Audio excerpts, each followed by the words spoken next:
Hi there, this is Rev Lorena coming to you from Indianapolis, Indiana. I'm in the Inner Path today.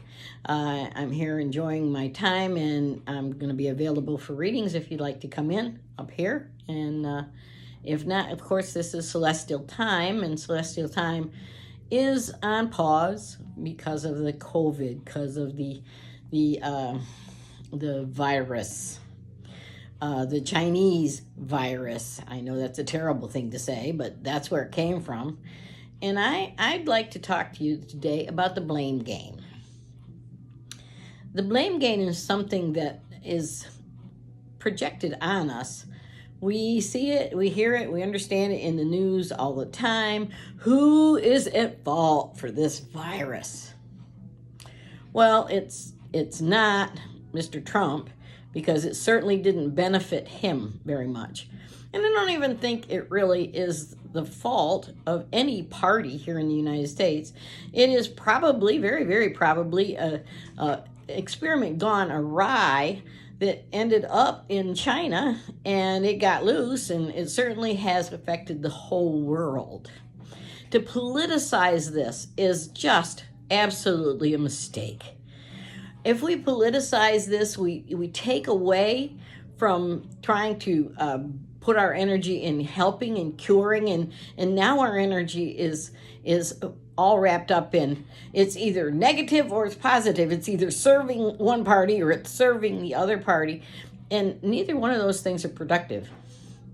Our thought processes, our ball of energy that's around us, carrying your own energy with you, and if you carry the energy of blame and victimization, it doesn't matter who you're blaming.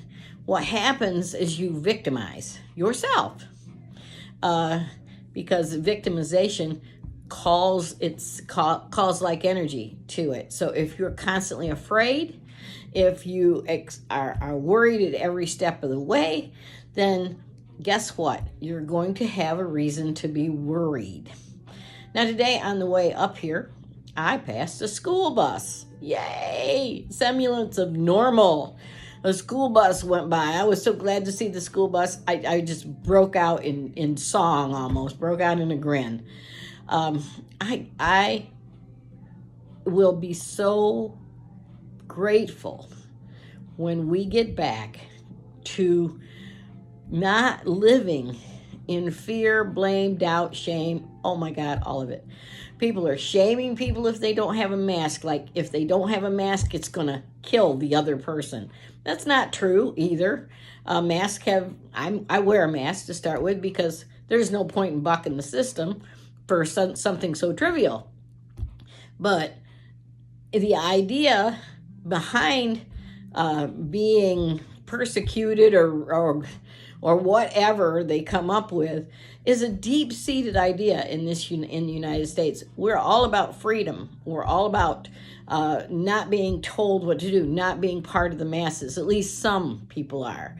Some people totally believe the government is going to be there to help them, and so, it's the government's fault if they're not healthy, safe, and taken care of. The truth is, your health is your responsibility. The government is supposed to be there to take care of the laws and take care of things like rioters and fund the country and fund the schools and do all those things. We pay our taxes so that they can turn around and help support the military, et cetera, et cetera, et cetera. But the government isn't there to be our mommy and daddy. You have to decide whether you're going to comply with things simply because it makes sense, or you're going to not comply with them because somebody told you to do it. Get away from that. What makes sense? Does it make sense to wear masks or not wear masks in the environment you happen to be in? Use your brain, if I'm in my car by myself and I'm only the one who drives my car, I probably don't need a mask in there because, but if I'm going into the supermarket, it might help some, and it's going to make everybody else feel happy, so I shall do so. But let's get back to the energy of the thing. You carry your own energy with you. And if you understand that, has anybody heard of auras? Aura is the swirling ball of energy that is around every person. It's kind of like our electromagnetic signature, okay? And what you believe about, what you talk about, what you feel about is what affects that auric field. If that auric field feels, it is actually your feeling light. Have you ever seen one of those globes in the curiosity stores that you touch the globe and the light comes up and it looks like Tesla's light thing?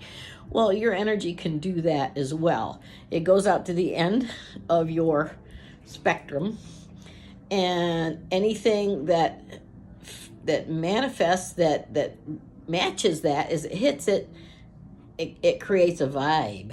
You create a vibe wherever you go, okay?